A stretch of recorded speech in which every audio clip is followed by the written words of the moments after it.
Hello everyone, welcome to another Adobe Photoshop tutorial. Today I'm going to show you how to change DPI in Photoshop. Now DPI is basically resolution of a photo, and if you want to change it, for example, if you want to lower it or higher it, you can actually do that, right? So first of all, let's click on this log icon just so we can edit this image.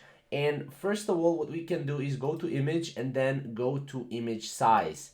Now here, as you can see, we can change the image size. So where is DPI here? DPI is basically resolution. So as you can see, here you can change the resolution by pixels or by centimeters, right?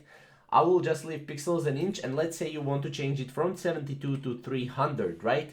As you can see, it automatically is building a preview how that is going to look like, right? If we go and if we just zoom out, we can see that this is how the image is going to look like, right? And it's also building a preview based on what you give them right here, or what you give the Photoshop right here. So if we click OK, we can see that it's changing the DPI right now.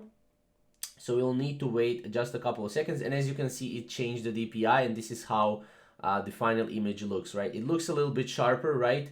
And you can see basically how to do just that. So that's basically how to change DPI in Photoshop. Very simple, very easy. If you have any questions or comments, comment down below, and we'll see you in the next video. Thank you guys for watching.